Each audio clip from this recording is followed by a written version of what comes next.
I do this every year. We used to do it on Saturday. Now we do it on Thursday. I suspect we'd get more people on Saturday. Maybe I'll switch back to Saturday next time. I have designed a number of commercial games. The most well-known is Britannia, which is one of the tournaments here. Most recently published is actually a reissue of Dragon Rage from 1982. Game Salute sells that at Gen Con and online. I am the author of this book, Game Design, How to Create Video and Tabletop Games Start to Finish. And always, well, virtually always, when you write a book like this, you have to address video games first. But because the best way to learn to design games is to start with tabletop games, because you don't need to know programming and so on and so forth, and because you can't hide behind a computer, it doubles as a book about designing tabletop games. So this book is just about designing games. It's not about the business of game design, which is a separate thing. But the business of game design is much of what I'm going to talk about today. And as far as I know, this book is not sold here, but at Gen Con, the publisher, McFarland, will be there, and you can get it off. And it's on Amazon and Barnes & Noble and their electronic versions and so on.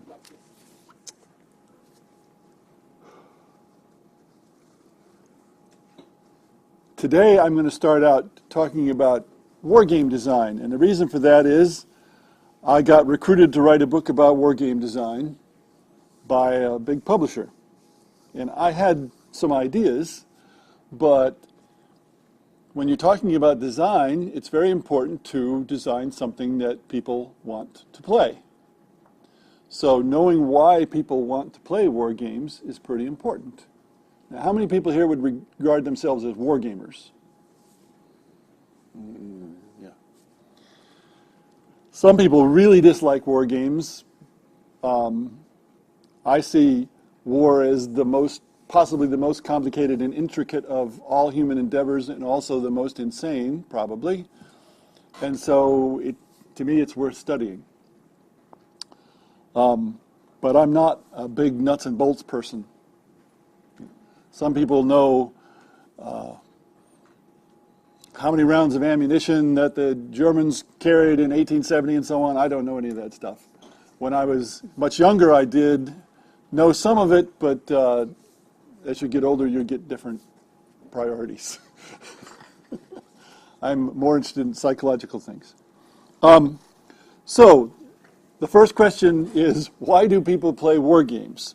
Well, I asked a friend of mine who's very much into miniatures, but also plays board games last night, and he said, I want to be Napoleon. So that seems to be one very important reason that you want to put yourself in the place of the commander. The funny thing is that especially in tabletop war games, you're not doing that. You're not anywhere near close. Just not even close.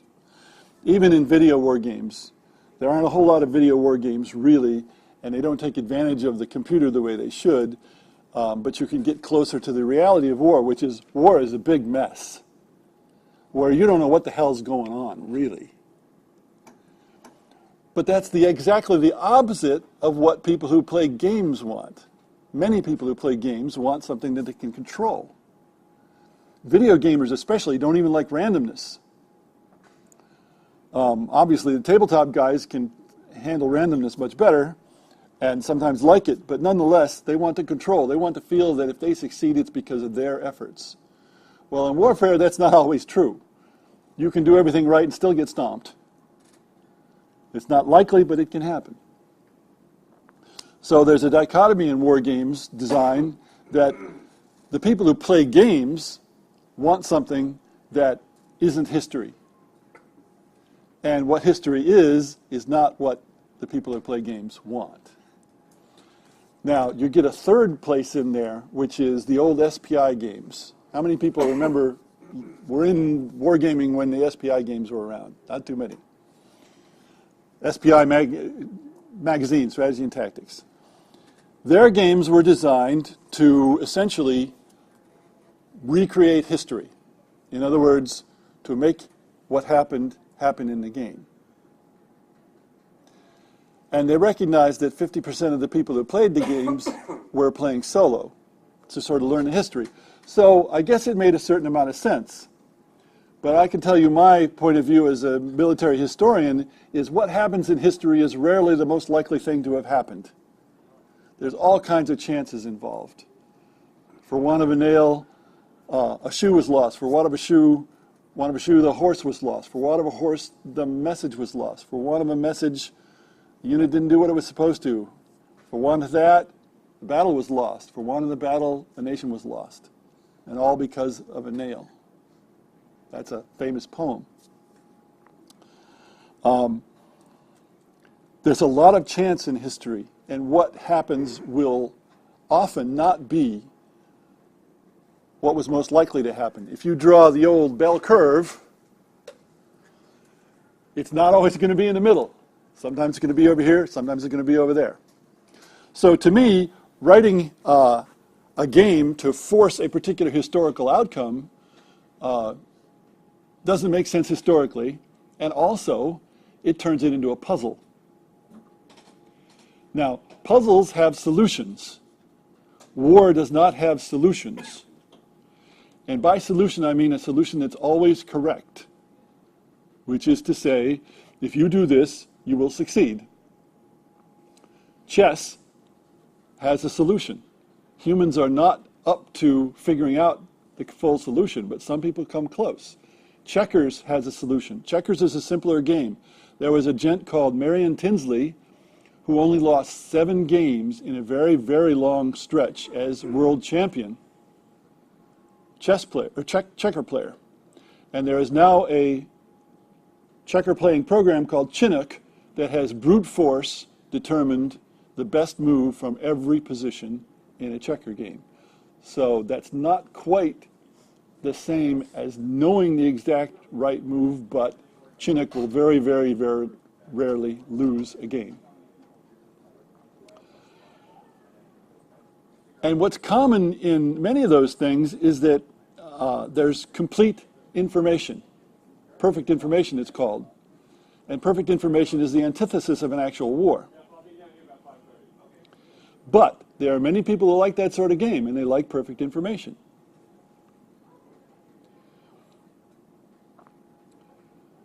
So a war game designer is faced with a lot of conundrums from the word go, just between the possibility of I want to be Napoleon. Do you want to be Napoleon so you can control things and win the war where Napoleon didn't? Or do you want to be forced to do certain things because history ended up this way? It's a big problem. And a lot of game design is probably like that, not just war game design, where you have dichotomies. What the players want and what other players want are the opposite. So one of the first things you have to do when you design any game is determine who is the audience. And that comes back to me writing this book. If I determine what the audience is for war games, then that helps me tell people how to design war games, or suggest to people how to design war games, because there's no solution.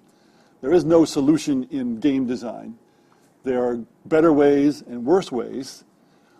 There are lots of opinions, including mine. And in the end, what matters, whether it's a war game or some other kind of game, is do the people who are in your target market like to play your game? If they do, you are succeeding. If they don't, you are failing. Simple as that. The important thing then is to have your game played by lots of people from your target market, not just a few, because the bigger your sample space, the better. And that is one of many reasons why playtesting is the most important part of game design. Now, tabletop people have realized that for a long time. The video game people are starting to realize that. There was a time when video games were not playtested except by the people who developed them, and that was a bad idea. Nowadays, the testing team tends to be much broader, and I remember reading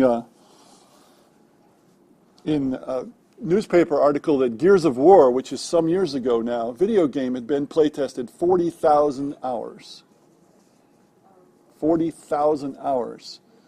Now, a normal working year is 2,000 hours.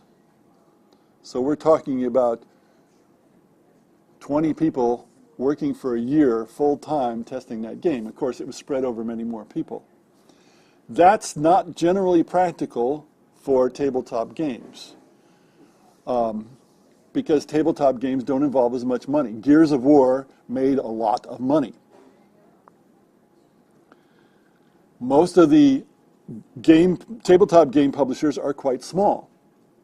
They are one-man operations or three-man operations or six-man operations. Mayfair is a six-person operation last I knew. Now, Fantasy Flight Games has grown by leaps and bounds, and they're at least 90 people. But that's very, very much the exception. And yet, the budget for one of the big AAA console games, which can do 50 million or even more, especially if it's an MMO, can go over 100 million, is more than the revenue of Fantasy Flight Games, which is one of our biggest publishers.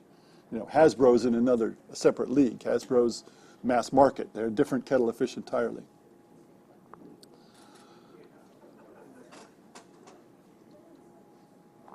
So you need to know who your audience is, and you need to know, of course, whether the audience is video gamers or tabletop gamers, because there's a lot of differences. The video gamers tend to like puzzles. Single-player video game, you play it, you beat the game because you've solved the puzzle, and then there's no more reason to play. In fact, the number one separation in game design is not between video games and tabletop games. It's between games that have opposition, human opposition, and games that do not. Now, sometimes a computer can do a kind of sort of good job of being an opponent. So one book I've read recently, Characteristics of Games, calls them 1.5 player games. The human player and then the computer. But anybody who plays a game single player and then goes online and plays immediately finds that the humans are much better players than the computer. The only exception to that would be a game which is very much really a sport. A lot of video games are sports. You win because of your physical attributes, not because of reasoning. Even the RTS, real-time strategy video game, is a sport because you have to be able to do 200 actions per minute to compete at the top level. And that's all physical. And how do we know this? Because in Korea, especially, there are leagues and the top players can do 200 actions per minute, and they practice 8 or 10 hours a day. But they make money. But it's a sport. And you might have heard that players for League of Legends recently were given visas by the State Department because they're professional athletes.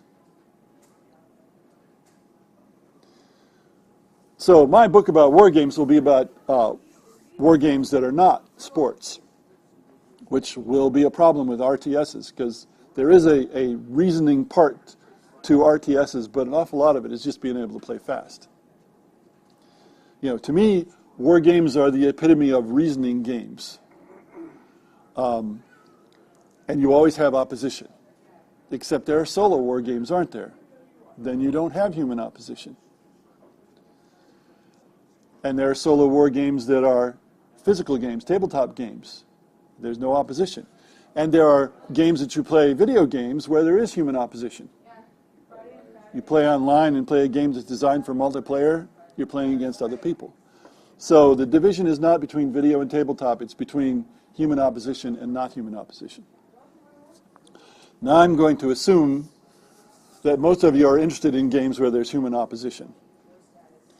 Now, even in tabletop, you know, I'm widely known not to like your standard Euro-style game because it's multiplayer solitaire to me. You can't do much to affect the other players, so you do not have human opposition, except in one sense. And that sense is that it's a contest, what I call a contest. Anything that you can measure and then have several people do the same thing and see who does best, I call a contest. So pitching pennies to see who can get a penny closest to the wall, that's a contest. People who could participate in the National Novel Writing Month in November have little contests where everybody types for 5 minutes and whoever typed the most words wins. That's a contest. There is no game design there. There's no game design in a contest. There may be puzzle design. So what happens in a lot of Euro-style games is they are puzzles that people participate in simultaneously, and whoever does best can be measured by the game, often by points, and they win the game. Now, there aren't too many Euro-style games that are purely that way, but there are many that come close, where you can do very little except perhaps block another player by anticipating what they're going to try to do and doing it first. And that's, one person put it as there's a lot of blocking, but almost no tackling. Whereas in a war game, there's lots and lots of tackling. Question for you. How would you evaluate the auction content? Because a lot of games have an auction function. And, well, there you have human opposition. Right. Yes, and that would be one of the Euro-style games where there's more of a human opposing element. I suspect that some of those games become, I can't think of a better word than ritualistic. I've never played Puerto Rico because I don't play Euro games, but Puerto Rico can be ritualistic, I understand, where you have to hit your marks at certain times, and everybody expects things to go a certain way. And if you have a poor player there, then whoever's next to him, I forget which direction, has a much better chance to win the game, because that other person is not doing enough to hinder.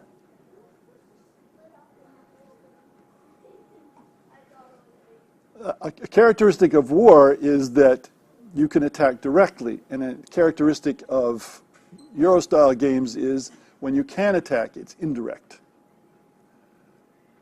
You may be affecting each other's assets that they only control occasionally, as opposed to assets that they control all along.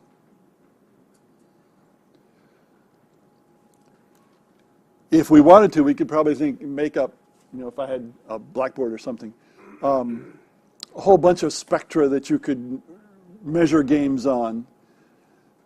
Things like, how easy is it to hinder the other player? How easy is it to cooperate with the other player? How many people here have ever played diplomacy? Diplomacy succeeds partly because there are good opportunities to cooperate with the other players because it's simultaneous movement. And that also provides the surprise and uncertainty that otherwise might not be there nearly as much. So some games have ways that you can cooperate and both benefit from it. Some games it's very difficult to cooperate and both benefit from it. You're not going to have a game with alliances if there's not ways to cooperate to benefit and also to cooperate to hinder somebody else. And all that is in the game diplomacy and is not in a lot of other games. The other reason why diplomacy is so well known is because Alan Calamer, who unfortunately died recently, designed it to be a cutthroat game and encouraged that in the rules. I mean, the rules say you can cheat if you can get away with it. I despise that, but that's what the rules say. So he went to an extreme, and that's one reason why it's a classic game. And the other is there is no overt chance, but there's a lot of uncertainty. The uncertainty is in the simultaneous movement, and the uncertainty is in the intentions of the other players. So in a puzzle, you don't have another player to provide uncertainty and unpredictability. You can try to represent that through the computer by good programming, but there are limits to what you can do. A good human player is always going to be better than a computer at this point. It might be scary if we get to the point where in a game of reasoning, the computer can be as good as a human, because then we get to the singularity. And if you've never heard that term, the singularity is when computers become able to program themselves and essentially become as smart as humans. Nobody has any clue what's going to happen then. I think the computers will wipe us out, personally, because they won't have a need for us after a while. But nobody knows. It's called the singularity. And that's coming 20, 30 years, nobody knows when. At that point, then the computer might be able to provide that opposition that's the same as human opposition, but not yet. Not yet. So, to go back to the reasons why people play war games, I think one is I want to be Napoleon. Another is I want to learn history, whether you learn the forced history of this is what actually happened, or you learn the history of there are a lot of different things that could happen, and these show up in the game. I have a little list here. Some people like to play war games because they're complicated games with opposition, and they want to be able to control things and win the game. And that's one of the reasons why I play war games. I don't play a war game to learn history. It's much more efficient to read a book for me. But a lot of people don't read nonfiction books these days, especially younger people. We're to the point in colleges where some students don't even buy the textbooks, let alone read the textbooks. They don't even buy them. But in reference to the history, one of the reasons I play war game is to add on to the reading. You get reading there's something about the Battle of the Bulge, and then playing the Battle of the Bulge, you realize so much more to me than you can get out of any book on it, from the logistics to that's to me what war games provide that books don't. I think what happens is different people learn different ways. I find a lot more out in a book than I do by playing a game. Because games are simple. You can put a lot more information into a book. You know, this book is not a long book. I deliberately wrote this book so it was the length of an average novel, the upper end, 100,000 words. If I sat here and spoke to you and read this whole book, it'd take 13, 14 hours. That's a lot of concentrated information. And you just don't get that out of games, but there are things you can perhaps get out of games, and there's two ways of understanding. One is intellectual and one is emotional. So I can understand intellectually why people like to go fishing, but I can't understand it emotionally because it's boring as all hell to me. I can't imagine why anybody would do that. But I can understand it intellectually. And it may be that reading a book to get information tends to be intellectual, and perhaps playing a game tends to be the more emotional way to learn. Good comment. I hadn't thought of that before. I'm glad I'm recording this. And I will put this recording online on my website. Yes, an MP3 if anybody wants to listen to it again. Assuming it sure looks like it's still recording, yes. So, some people learn well from a game. Some people learn well from a book. What you can do in a game that you can't really do in a book is you can try what-ifs. What if this were true? What if the weather was bad? Or in the case of Waterloo, what if the weather wasn't bad? But how many Waterloo games reflect that it rained all morning and the French couldn't do things until later in the day? Most war games don't. Certainly Avalon Hills didn't way back when, but I'm not familiar with more recent war games. So you can do those what-ifs. It's kind of like people like to use spreadsheets to try what-ifs, financial what-ifs. And that you can do with a game, and a book is not going to let you do that. So that may be a reason why people play war games, because they can try out these what-if things, and they can have different scenarios. And of course, a lot of war games have lots of different scenarios. Another friend of mine said he plays war games because of the excitement of uncertainty, which you don't have in a puzzle. In a puzzle, you try things out, it doesn't work. You try something else out because you know if you do the same thing, you're going to get the same result in a pure puzzle. So you try something else. You can't do that in a game when you're playing against people, unless you lose a lot. You can try things and lose, but you've lost. You can't lose a puzzle unless you have several people competing in a contest to solve that puzzle at the same time, like Dominion. You know, I'm told, oh yes, there are ways to affect other players in Dominion, but when I watched it with the basic stuff, there was essentially nothing you could do to the other players. Everybody was playing on their own, and whoever figured out the best way to do it succeeded and won the game. That's a contest. Now, people like that. A lot of people like that. Puzzles have always been more popular than games because when you do a puzzle, you're not putting your ego on the line the way you are when you play a game. People don't like to lose. Some people nowadays, we're taking competition out of the schools. We don't give people grades at lower levels sometimes. We reward people for participation, not for doing well. The whole thrust of things in the schools is to reduce competition. The funny thing is when you get a bunch of video gamers together, they're highly competitive. And yet the games that they tend to play often are not competitive. They're puzzles. It's a paradox.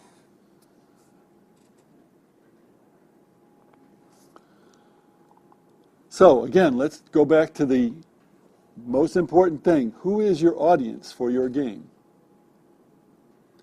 Now, you can start a game and find out that your audience really is different. That is to say, the people you hoped would like it maybe don't, but some other group does.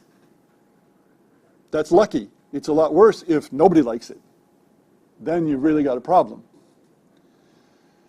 But ideally, you design a game for a particular audience and aim for the things that that audience likes, and that's the game that you produce. And when you play test it, you find out, yes, they do like it, and then you've done part of the battle. Unfortunately, then the next part of the battle is getting people to publish it and then getting people to buy it.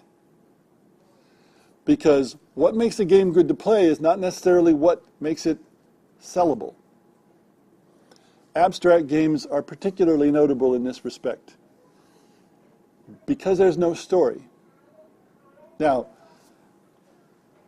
I used to teach video game design in college. I don't anymore. The little blurb is inaccurate. I'm retired, more or less, pretty much. I get a retirement check from the state, and they pay for my insurance, so I guess I'm retired. I still feel like I'm kind of busy writing books and designing games and so on. And now I blanked out. What the hell was I talking about?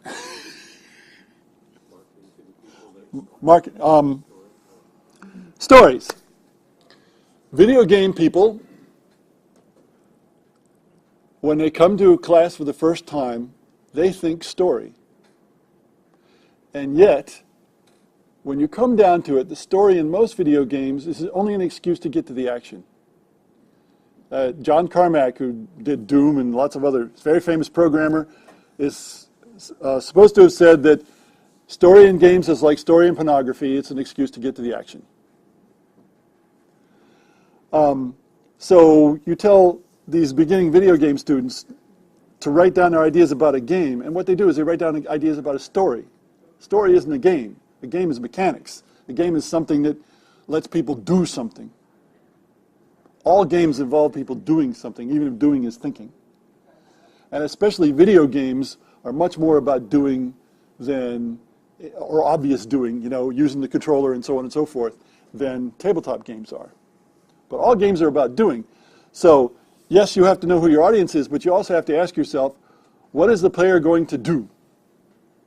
If you don't know what they're going to do, or if what you think they're going to do doesn't sound like fun, however you measure fun, then you've got a problem. You've got a big problem.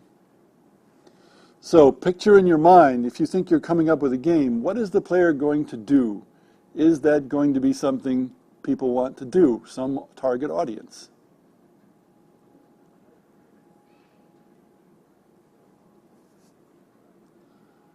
So that's another way of looking at your audience. What does the audience like to do? Are they going to do that in your game? If not, you've got a problem. The good thing about games is when you're designing games, you can change it. And if it's a tabletop game, it's often very easy to change it. And so you can try different things and see what works. Obviously, somebody who is an experienced game designer is going to know some things just aren't going to work, and so is going to be more efficient in trying to change it to see what does work. But anybody can try to change it to see what does work. And what it becomes sometimes is a heck of a lot of work. This is something I always have to tell people when I used to teach classes is ideas are mostly worthless. A lot of people who want to design a game think all they need to do is get a great idea and they're going to get rich. That somebody else is going to take that idea and turn it into a game and they're going to get rich. Well, that's very, very unlikely. If you have a toy idea, maybe that could happen. But a game, no. Everybody wants to make their own games. They don't want to make anybody else's games. That's why people get paid to make video games and get paid a lot of money sometimes. Because that's the only way they can be persuaded to make a game that's not their game. Many of the publishers that we'll have here or that are at Gen Con a lot bigger. How many people here have been to Gen Con? Yeah. Gen Con's vast, different kettle of fish from this convention. This is a nice, friendly little convention. Most of the publishers started out as self-publishers. Even Fantasy Flight Games, which is such a large publisher, started out as a self-publisher. And many of them only publish their own designs, so they don't take designs from other people, which is one of the things that makes it difficult to get into the business of game design, and one of the reasons why Kickstarter is seen as a sort of savior for people, because they can self-publish if they want. But it's very difficult. I just read the other day about a Kickstarter that got $122,000, and a year later the guy admits that the money is gone and there is no game. He lived on that money and moved to a different place instead of using it to make the game. So Kickstarter has its difficulties. But it's an avenue that people can take when they don't have any other alternative. Now, to go back to marketing, abstract games are difficult to market because there's no story. The story is what gets people to buy the game. It's not what gets people to play the game or continue to play the game. So if you go to the game library here and look at the games, even the Euro-style games, which tend to actually be abstract, you turn the box over and it's going to tell you about the story of the game and very little about how the game actually works. And yet, in many cases, the story will have very little influence over how the game is actually played. I remember particularly one called Ming Dynasty. It was an abstract game, but it had Ming Dynasty trappings. Apparently it didn't do very well because I haven't heard about it since. So stories get people to buy the game and are important. And so if you have an abstract game, it's hard to sell it. But it's not the story that keeps people playing the game. Now, there are exceptions. People who like Japanese role-playing games like Final Fantasy. Final Fantasy is very story-oriented. In fact, some people say that the gameplay is kind of repetitive and tedious, and then you stop and you either play a mini-game or you see more of the story in cutscenes, and then you play some more of the tedious part. And I'm sure many people who are fans of that kind of game would argue about that, but I think that's a fairly accurate rendition of what those games are like. So rarely does story effect become important in the game. Now, an exception could be role-playing games. Now, a lot of video games owe a lot to role-playing games and Gary Gygax. And you can run a role-playing game where the story is what's important. You can run a role-playing game like a war game. They're very flexible. And some are more oriented to one or the other, so that if you follow the rules, you'll tend to go one way or go the other way. And that can be true of tabletop games. There can be tabletop games that are very story-oriented, like Betrayal at House on the Hill. How many people have played that? I go to the NC State game club, and the people there love to play that game.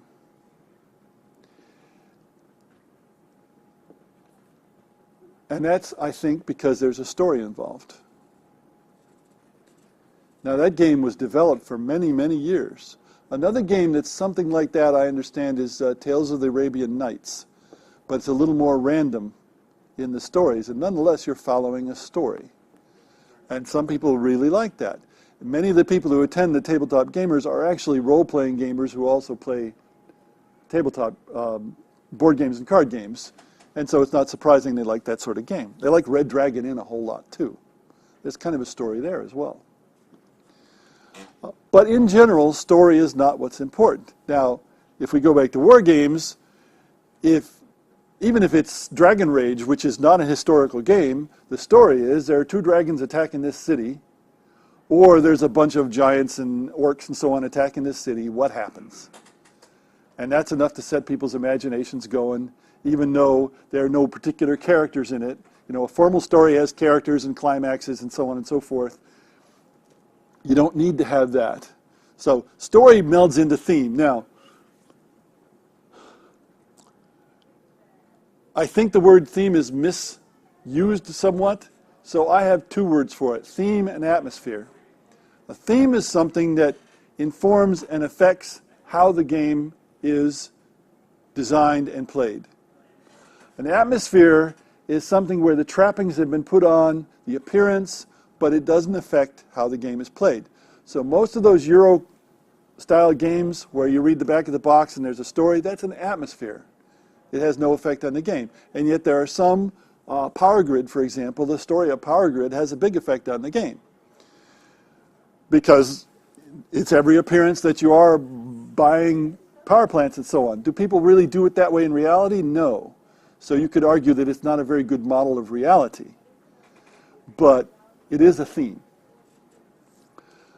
So I think I like to design games that are models of some reality. It doesn't have to be a true reality. It can be Dragon Rage. It can be Valley of the Four Winds, which was a story. The story was based on miniatures, and then I made a board game based on the story. People liked it.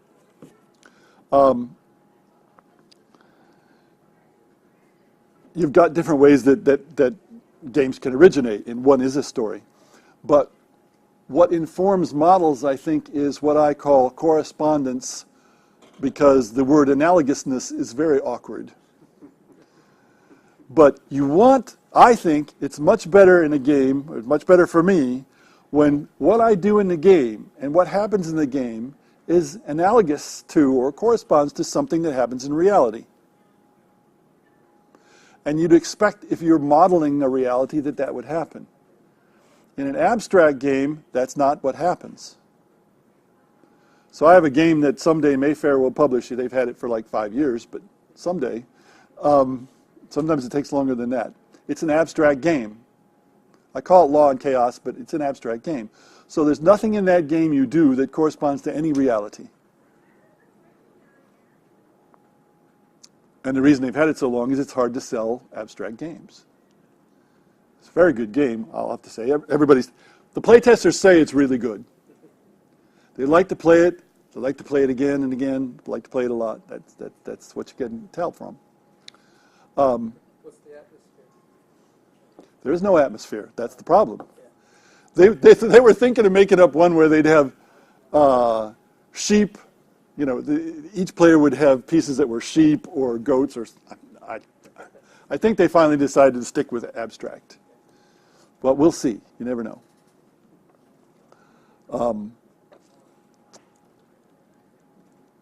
War games certainly need to be models of reality.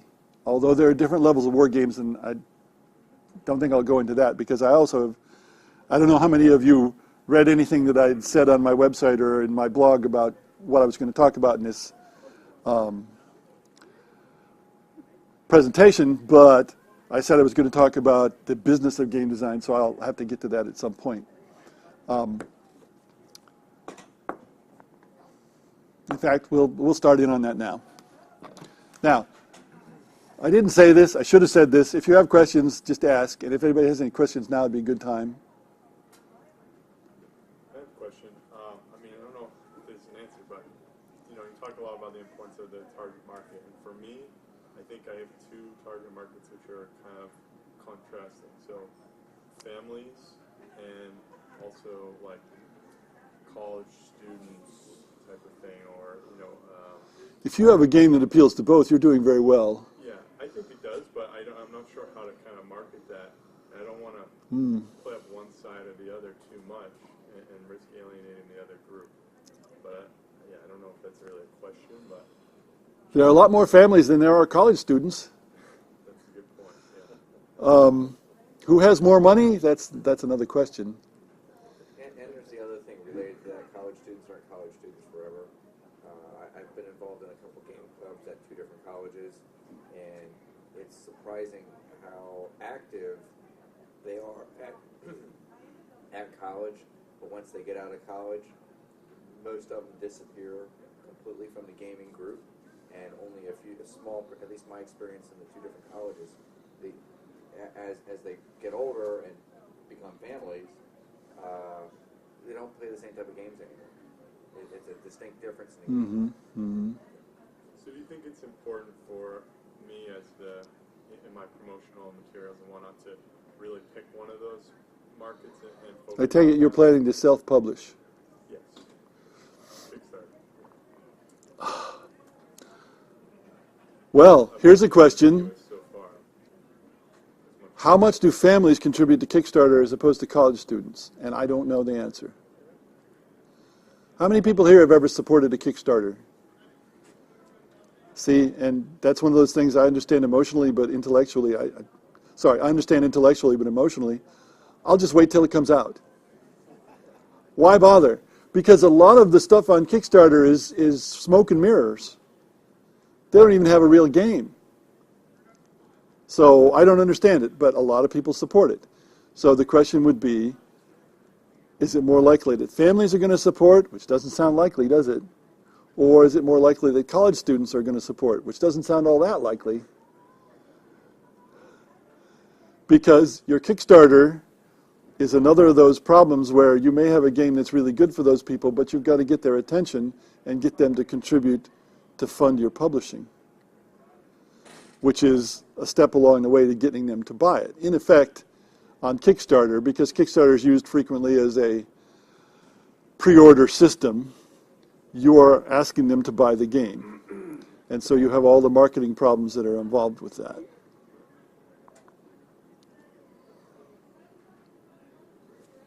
That's the best I can say. That's helpful. Any other questions? How important do you consider like a game that provides a message, like in the old days when they made a movie, it always provided a message, an accomplishment, something that would improve your life and improve something. And how important do you think that should be one aspect of the design of the game? Well, there's a term called serious games that's common in video games, although a better term would be applied games. Games that have some purpose other than entertainment. They may also be entertaining. In fact, it's very much important that they also be entertaining. But they have some other purpose. And, you know, another old term was educational games, but educational games has a bad rap in this country. As soon as somebody sees the word educational, they think, oh, this is going to be like work, oh, I don't want to do it. As opposed to Germany, where educational games have a good reputation. An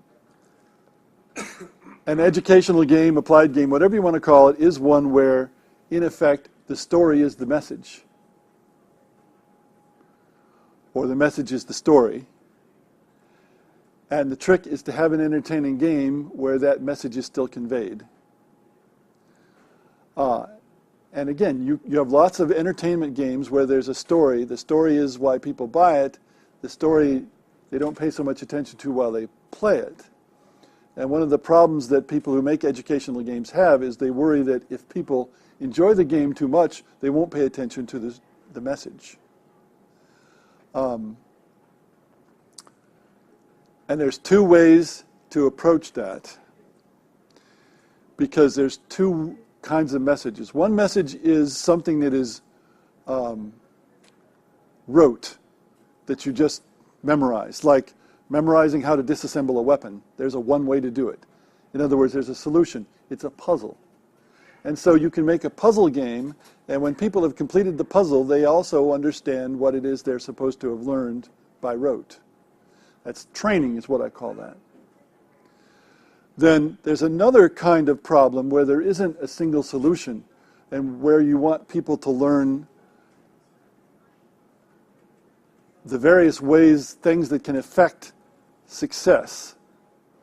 Then you have to make a game, maybe not necessarily one that has human opposition, but it's possible. But you want one that's not an obvious puzzle, that there's no single solution. And it also means that people are going to have to play that game quite a few times to get all the possibilities, as opposed to the training game, the rote, where they play it once, however long it takes for them to succeed, and then they're done. So the second one is a lot more difficult to do. Now, if you're trying to convey a particular moral message, you might be able to do the puzzle kind of thing. Does that help? A lot of people who make educational games do not understand that they need to be entertaining as well, or you need to be able to make people play. Well, you know, in training situations, my wife works for the government, and she gets told, you will go online and you will do this thing, and you will learn what it says. And she has no choice. It doesn't have to be entertaining. She has to do it.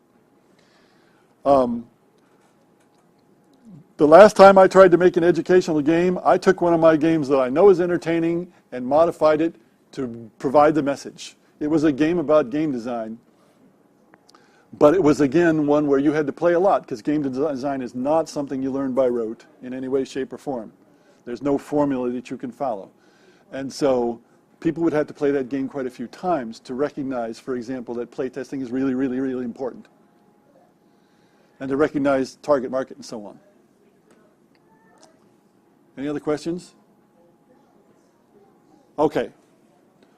So we've been talking a little bit about marketing, and I'm going to talk about intellectual property and copyright and trademark and patents and self-publishing.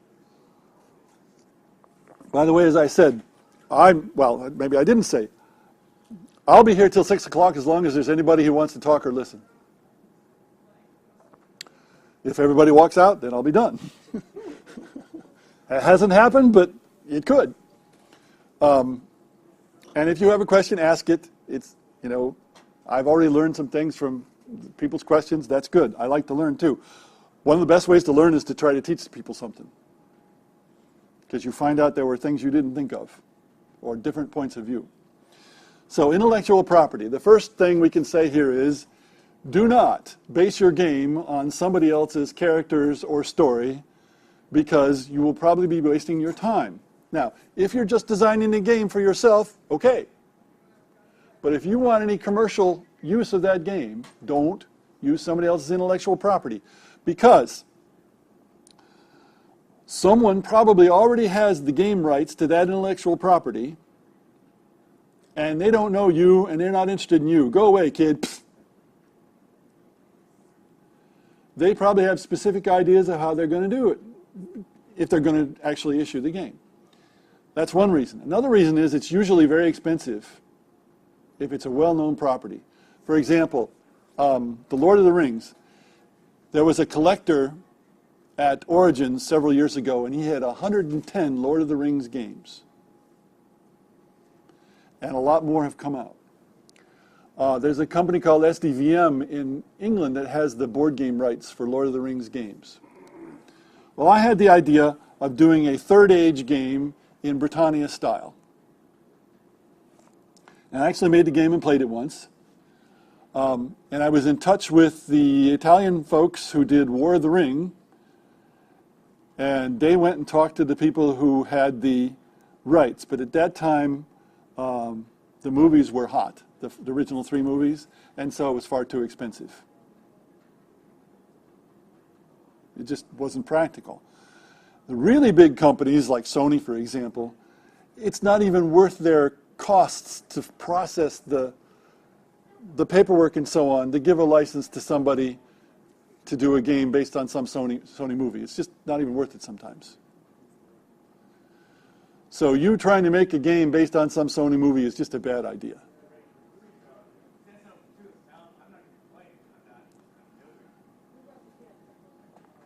Now, intellectual property or IP in general means things that you have created. How do you stop someone from stealing them? stealing, quote unquote. Number one, game ideas cannot be protected, period. That's United States law.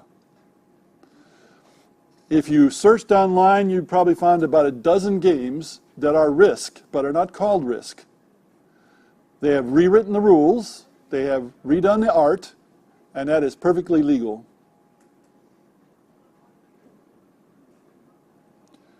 Why that's so, I have not looked into, but I suspect it's because once you allow game ideas to be protected in some way so somebody else can't use it, you will have no more games.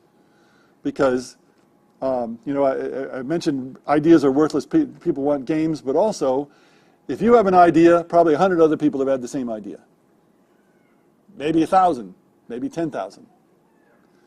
It's unique to you, but it's not unique. And so at some point the United States just decided we're not going to protect those ideas. The same with recipes. Recipes cannot be copyrighted, cannot be protected by law. Because it's just a list of ingredients, theoretically.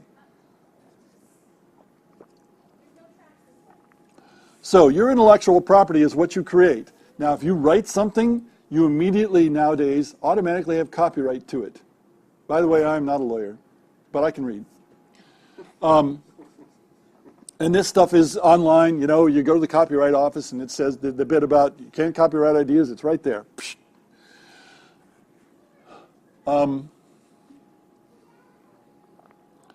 So as soon as you create it, it's your copyright. If you write a letter and send it to somebody, you still own the copyright. They can actually get in trouble for publishing it. Now, if you send it to a newspaper editor for letters to the editor, the presumption is that they can use it. That's different. It used to be to have copyright, you had to register it. Now, if you want to sue somebody for violating your copyright, you need to register it. And that costs something like $35, and you've got to send 2 copies to the Library of Congress, and you can go online and find stuff. So if you're self-publishing a game, you best copyright it. There's no doubt about that. And that protects the words, it protects the artwork, it does not protect any ideas.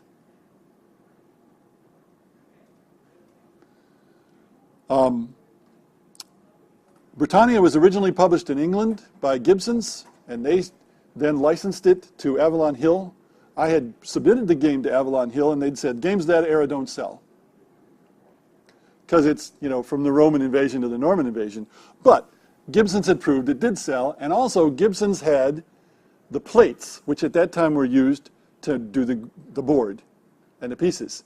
And so they gave those plates to Avalon Hill, which saved Avalon Hill a lot of money. So Avalon Hill then published Britannia the next year. And an important note here, a lot of that money went to Gibson's from Avalon Hill, not to me. That's the thing. But Avalon Hill had already rejected it, so it was better than nothing. It's great. Some years later, Avalon Hill published a game called Maharaja. Now, I wasn't aware of this game because I left the game hobby for 20 years. Ignored it, played Dungeons & Dragons, ignored everything else, had no clue. By the time Britannia was published, I opened the box, said, that's nice, couldn't do anything about what they might have changed, put it away. Never read the rules for 20 years. I know that's weird, but that's what I did. So I became aware of Maharaja in like 2005, which was many years after it was published. To look at Maharaja, much of it is a slavish copy of Britannia. I've never tried to compare the rule books, but I suspect some of it is exact. And that's a copyright violation, because I had the copyright to Britannia. It was licensed to Avalon Hill, but if you look at Avalon Hill's version of Britannia, it says copyright Lew Pulsipher on the front, which is kind of unusual. Usually it'd be copyright by the company who have licensed the copyright from you. So, and the number of areas, land areas in Maharaja, it might have been just accident, it's exactly the same number as in Britannia. So maybe, if I'd been aware of it at the time, I could have raised it as a copyright violation. But I wasn't, and by the time I was aware of it, Avalon Hill had been sold to Hasbro, and, Maharaja was long out of print. I bought a copy for $7.50 at this convention. So there can be copyright violations. But normally, if somebody's going to do that kind of thing, they rewrite the rules. And then it's not a copyright violation. And they redo the art. It's not a copyright violation. So copyright only gets you so far. And of course, copyright has to be enforced. Many of you probably played a game called Blockus, which was designed by a Frenchman and originally published in France and then licensed to the United States. There's a Chinese company that sells a game called Tetris, the strategy game, that looks exactly the same. But it's in China. China's cowboy land for copyright. They're famous for copyright violations. So nothing can be done, practically speaking. There is an international copyright law, but that doesn't mean everybody follows it. Now, before I go further, I should say this. It is a characteristic of noobs, of newbies, of people who don't have a clue, that they are very worried about somebody stealing their game idea. You can't do that. Number one, they can steal your idea. There's nothing you can do about it, practically speaking. Number two, it identifies you as a noob. Like, if you go to a publisher and say, well, I want to talk to you about my game, but I need you to sign a non-disclosure agreement first, they will laugh at you, and that will be the end of it. You have to be willing to talk to those people about your game. And at that point, you'd better have a game that's a long way on the road to completion. If you just got an idea, they don't want to know. They want to have a game, not an idea. Ideas, everybody's got ideas. It's like, well, no, I won't use that joke. It's a little scatological. So, essentially, don't worry about it. But if you are publishing, use a copyright. Now, trademark is better. Copyright expires, although nowadays it expires like 70 years after you die. So, so most anything that's published after 1923 is now covered by copyright, but earlier stuff is not.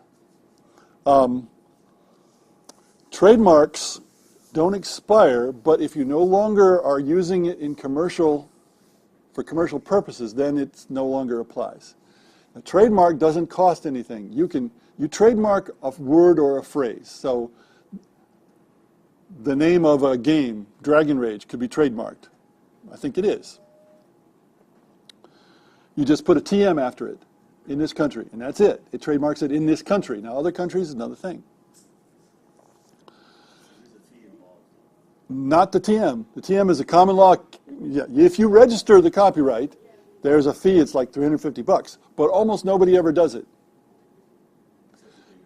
Because the common law trademark works very well. And you can go to the trademark office online. The first thing you need to do is look up that trademark to see somebody else isn't using it. And then you can start to use it as a TM on an actual product that you're selling.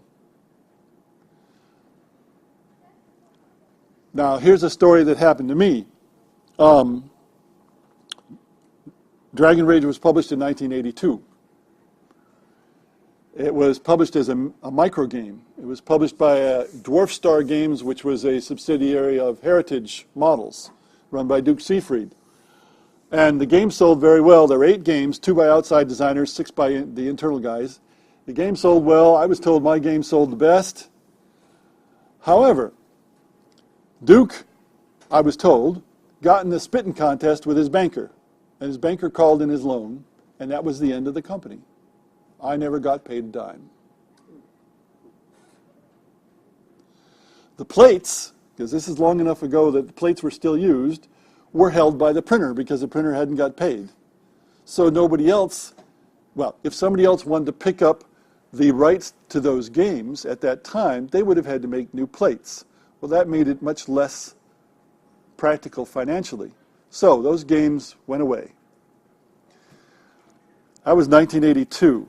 In like 83, Sony came out with a PlayStation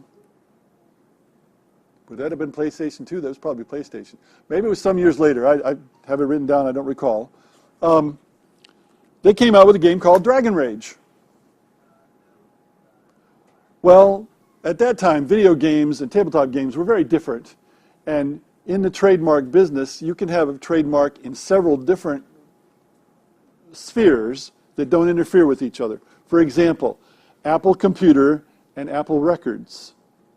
Now, initially they did not cross over, and so they were both okay. But once Apple Computer started to sell MP3s, they had a legal wrangle and had to make a new agreement, because then they were encroaching on each other's territory. So that can happen with trademarks. And Dragon Rage and Dragon Rage the video game were separate. And also Dragon Rage the tabletop game had gone out of print. All right, fast forward to like last year. In 2011, Dragon Rage was reissued in a much bigger, nicer format in Belgium. And a lot of things were added to it. It's the same game plus another map and more scenarios and so on. So there's quite a bit more there. And then sometime later, the publisher told me that he'd run across a game called Dragon Rage for Android handhelds. And that didn't bother him, but I said to myself, I don't want people to get the notion that this Android Dragon Rage is the same as my game, or vice versa. So I went and looked at their video, and what their Dragon Rage was appeared to be something like Angry Birds, where you were shooting things to try to destroy a dragon's egg while the dragon was trying to interfere with you. So I wrote to these guys, found out who they were, wrote to them. It turned out they had found the Sony trademark, but the Sony trademark had expired because that Dragon Rage video game was no longer in existence. So they decided to use the same game, and they failed to notice that there was a tabletop game named Dragon Rage that was currently being sold, so the trademark was active. And I didn't want to strong arm them. I just said, are you aware that this happens? And explained to them, I don't want people to get the impression that your game is my game or my game is your game. And after a brief silence, they wrote back and said, okay, we're going to change the name, because they hadn't actually finished it yet. And Dragon Frenzy, which is actually a very good name for what they had, so that turned out all just fine. But that's trademarks. And you can go to the trademark place and find, like, the word purple's been trademarked in certain, some trademarks are ridiculous. But trademark is probably one of the best protections for your game. Copyright won't do so much, because people can rewrite the rules and redo the graphics. But they can't use the same name if you've got it trademarked. They have to pick a different name, and then they've lost a lot of the reason why they're doing that. Now, in video games, cloning is a very big deal, and you get games that are clones of others. And I have read, I don't know, that Farmville, which was very, very famous on Facebook, was actually an almost exact clone of another game. But again, if you change the words and change the graphics, it's legal.